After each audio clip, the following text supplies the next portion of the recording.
We're working on a game called Cappy and Tappy. Cappy and Tappy. Cappy and Tappy. It's a block stacking platformer, wishlist on Steam. It's coming out soon. There's a demo there. You can play it right now. At this point, we've gotten a lot of feedback from playtesters. We've had a lot of friends try the game. And we're wrestling now with difficulty. How do we balance difficulty in our game? We're taking a page from the book of Celeste, which is a great platformer, right, in the same genre. And they really look at difficulty as an accessibility issue. They're not afraid to present a difficult game, right? That is the experience they want the user to have. And they acknowledge that a game that is challenging for one person might be downright impossible for another. It is an inaccessible game for them. And so rather than going easy, medium, hard, right, they added what they call assist modes, where you could tune a couple specific mechanics about the game.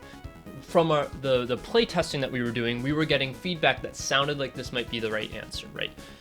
For some people, for instance, when you're playing a Cappy and Tappy level and the water level is rising behind you, we got some really good feedback there. People loved the intense feeling, the like just escaping. Some people thought that was exceptional, highlight of the game, and some people found that so stressful that it made the game unplayable, like really unenjoyable for them. And so when I was hearing this feedback, my mind immediately went back to Celeste and how they let you tune those individual settings. And so tuning those settings is the feature I wanted to showcase today. So I've just put this together just this week. It's not super polished or done or anything, but I wanted to show off what I've come up with and maybe get some input from you all. I'm calling this the modifiers menu right now, and there's right now 3 different modifiers in the game. And these specifically target things that we found playtesters, some playtesters were getting caught up on. Some playtesters this was making the game inaccessible for those people. In particular, the water rise speed. So this is the standard issue water rise rate, right? It's rising very slowly. If I go to modifiers here, you can turn this down a bit if that is causing too much stress. If the stress is making the game unenjoyable, turn it down, right? We really want you to be able to play this your way. And you can turn it right the way down to 0. Another key thing is dynamite right here. Lets you destroy blocks if you've trapped yourself, messed up. They're typically limited, but I've just added a thing here where you can queue up for infinite dynamite, and the dynamite will always replenish whenever you use it. So between these two settings, you can turn each level, rather than something that is intense and you're about to fail, into more of a slow-paced puzzler, if that's more your speed.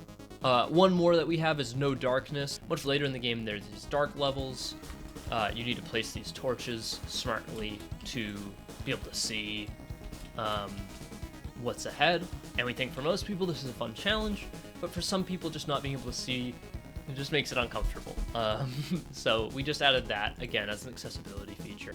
I'm playing with the idea of having having settings in here where you can also make the game harder for fun, right? if you want to just screw around and maybe try something really challenging, you can crank that water rise speed up to 4 times. Here we go. So with 4 times water speed, you have a lot less breathing room for mistakes.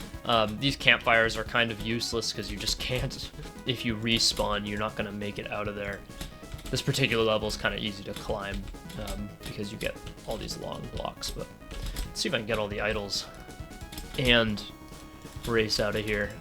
I might be able to. This particular level is pretty easy to rush. Oh crap. I got all the idols, but then I died. That's all I got for you. I just wanted to show off kind of a new feature that we're working on, something we're excited about, something we want to get early feedback on too. Right? We really want to make sure this feature helps people enjoy the game. It doesn't undercut the game, right? For people that are enjoying the difficulty, giving them a cheat code right there, it can affect your experience. But hopefully, through proper messaging like the way Celeste does it, I really think we can make this work. Let us know your thoughts if there's other assist options you'd like to see in the game, other modifiers to make the game more challenging or fun. I'm interested to hear other ideas because I really think this has a lot of promise for making this game widely accessible and replayable, modifiable, right? I think that's fun. Alright, thank you. Wishlist Cappy and Tappy on Steam right now. Cappy and Tappy, Temples of Peril. Play the free demo now on Steam.